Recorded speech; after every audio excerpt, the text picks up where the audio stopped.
ഇന്ത്യയിലേക്ക് സ്വർണം കള്ളക്കടത്തായി കൊണ്ടുവരുന്നത് പ്രത്യേകിച്ച് കേരളമടക്കമുള്ള സംസ്ഥാനങ്ങളായിരുന്നു കള്ളക്കടത്തുകാരുടെ ഒരു പറുദീസ എന്ന് തന്നെ പറയേണ്ടി വരും. ശരീരത്തിൻ്റെ വിവിധ ഭാഗങ്ങൾ ഒളിപ്പിച്ച് വെച്ച് സ്വർണം കടത്തുകയും വലിയ രീതിയിൽ ധനസമ്പാദനം നടത്തുകയും ഒക്കെ ചെയ്തിരുന്നവരൊക്കെ ഇപ്പോൾ നിരാശരാണ്. പലരും പണി മതിയാക്കി മടങ്ങിയിരിക്കുന്നു എന്നുള്ളതാണ് ഏറ്റവും പുതിയ റിപ്പോർട്ട്. അതിന് ആസ്പദമായത് അല്ലെങ്കിൽ അതിന് പ്രചോദനമായത് നമ്മുടെ രാജ്യത്തിൻ്റെ ബഡ്ജറ്റ് തന്നെയായിരുന്നു. ബഡ്ജറ്റിൽ സ്വർണത്തിൻ്റെ ഇറക്കുമതി തീരുവ 15% നിന്നും 6% കുറച്ചതോടുകൂടി സ്വർണ്ണക്കള്ളക്കടത്ത് 20% ഇടിവാണ് രേഖപ്പെടുത്തിയിരിക്കുന്നത്. അതായത് 1 കിലോ സ്വർണം മുൻപ് നമ്മുടെ രാജ്യത്ത് എത്തിച്ചിരുന്നെങ്കിൽ 9 ലക്ഷം രൂപയായിരുന്നു കള്ളക്കടത്തുകാർക്ക് പ്രോഫിറ്റായി ലാഭമായി ലഭിച്ചിരുന്നെങ്കിൽ ഇപ്പോഴത് 3 ലക്ഷത്തിലും താഴെയാണ്. അതുകൊണ്ട് തന്നെ പലരും റിസ്ക് എടുക്കാൻ തയ്യാറാകുന്നില്ല. കാരണം ശരീരത്തിൻ്റെ പല ഭാഗങ്ങളിലും ഈ സ്വർണം ഒളിപ്പിക്കുക തന്നെ വലിയ റിസ്ക്കാണ്. അതുമായി തിരിച്ചു വരികയും എന്നതും എയർപോർട്ട് കടക്കുന്നതും ഒക്കെ വലിയ റിസ്ക്കാണ്. അവിടെ ഈ 3 ലക്ഷത്തിൽ താഴെ മാത്രം ലാഭം കിട്ടുമ്പോൾ പലരും അതിൽ നിന്ന് പിൻവാങ്ങുകയാണ്.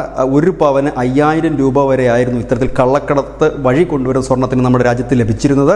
പക്ഷേ ഇപ്പോഴത് 1000 രൂപ താഴെയായിരിക്കും. അതുകൊണ്ട് തന്നെ റിസ്ക് കൂടുതലെടുക്കാൻ ആരും തയ്യാറാകുന്നില്ല. ഓട്ടോമാറ്റിക്കായി അതിൻ്റെ അളവ് കുറഞ്ഞിരിക്കുന്നു. കള്ളക്കടത്ത് വളരെയധികം കുറഞ്ഞിരിക്കുന്നു. 20%-ലധികമാണ് ഇപ്പോൾ കുറവ് കാണിക്കുന്നത്. ഏതായാലും 15%-ൽ നിന്നും 6%-ആയി നമ്മളുടെ ഇറക്കുമതി തീരുവ കുറച്ചതോടെ UAE-യിലെ സ്വർണ്ണക്കടകളിൽ നിന്ന് സ്വർണം വാങ്ങുന്നവരുടെ തിരക്കും കുറഞ്ഞിട്ടുണ്ട്. പക്ഷേ കേരളത്തിലടക്കമുള്ള സ്വർണ്ണ വ്യാപാരികൾക്ക് ഒരു ചാകരക്കാലം കൂടിയാണ് ഇപ്പോൾ കടന്നു പോകുന്നത്. News desk news India Malayalam.